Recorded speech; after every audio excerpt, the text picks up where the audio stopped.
Story 2, How Everything Began. You want to read that part? Go ahead. Many years ago, I read a story about a boy who picked up a strange little object on the street. It was shaped like A horseshoe. a horseshoe and had a mysterious name written on it. The boy tried to pronounce the name but failed. He tried again and again. Then one day, He said the word. As he said the word a different way, as he said the word a different way, the object began to grow in his hand. the object began to grow in his hand. It became bigger and bigger until at last the horseshoe was as big as a doorway. He stepped through it and found himself in a foreign country far across the sea. Day by day, Using his horseshoe, he visited all sorts of strange places. Then he thought he would like to see how people lived long ago. he thought he would like to see how people lived long ago. So he whispered the magic word to the horseshoe. He said he would like to visit Rome in the days of the Caesars. And presto, there he was. Of course, it was only a made-up story, but it does give us an idea. Would you like to go and see what the world was like back in the very beginning of time? You would? All right. Let's imagine that there is an archway through which we can pass and travel back across the years. Steady now. Careful. Now we are going through it. Everything around us is fading away. Chairs, table, carpet, radio set are all disappearing. Faces are growing dim. Lights are going out, and it is getting darker and darker. Swiftly we speed back across the years. It's like being in a rocket plane.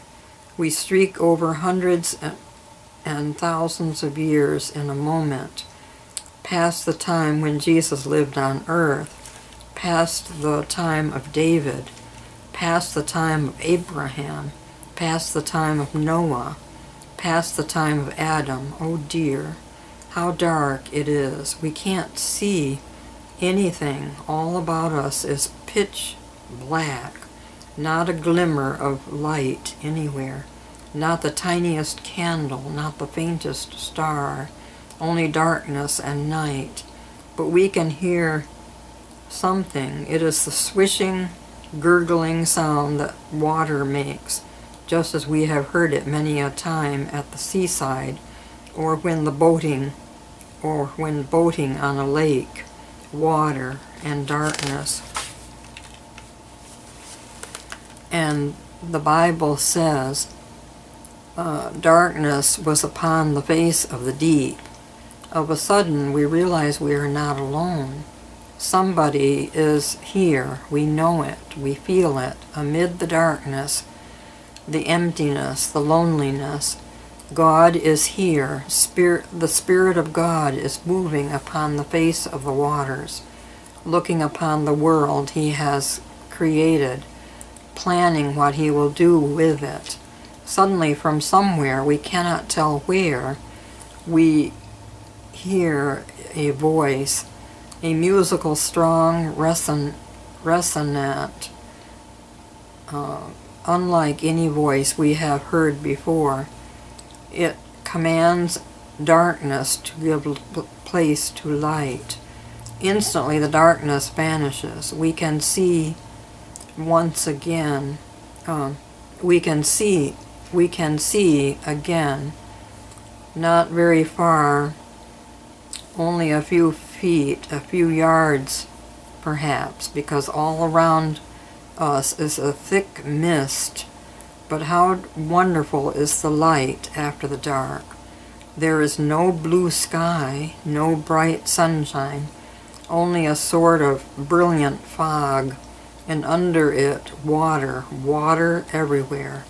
No land, just this vast, restless, heaving ocean. Not a man or a woman, not a boy or a girl, not a bird or an animal, not even a fish in the sea. Only light in the mist and on the water.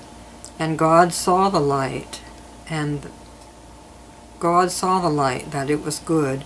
God divided the light from the darkness, and God called the light day. In the darkness he called night, and evening and the morning were the first day. The first day, the very beginning of everything in this old world, the beginning of time, the beginning of history, the beginning of all the happiness and sorrow of mankind.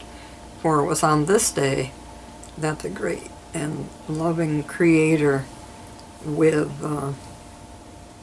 a wonderful purpose in mind, drew near this blacked out planet, the dark little speck in space, and said, "Let there be light."